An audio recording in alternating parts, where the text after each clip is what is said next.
les sondages et les enquêtes d'opinion nous confirment mois après mois, à savoir le reflux de la connaissance, de la conscience des enjeux de la laïcité dans les lycées. Et les enseignants se sentent démunis dans leur mission.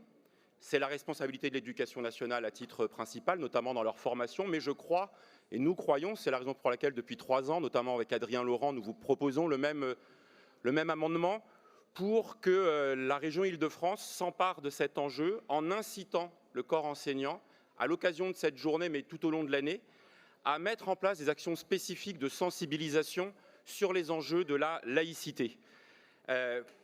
À partir d'un catalogue d'actions, d'expositions, de conférenciers, d'actions pédagogiques qui seraient validées et par le Conseil régional et par les DAZEN de chacun des départements, sur le modèle par exemple de ce qui se fait au Conseil départemental de Haute-Garonne depuis plusieurs années et qui fonctionne très bien entre l'État et cette collectivité locale pour les collégiens, ça s'appelle le parcours républicain et laïque, et qu'à travers une incitation somme toute modique, une enveloppe de 2 000 € par lycée qui décide de s'engager tout au long de l'année dans des actions de type club de débat ou club de discussion autour de la laïcité, nous pourrons ainsi, je crois,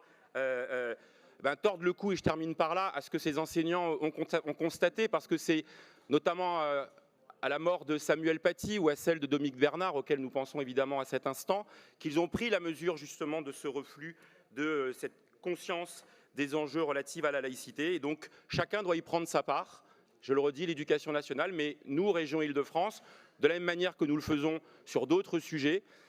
nous pouvons être force d'incitation, force d'impulsion et de co-construire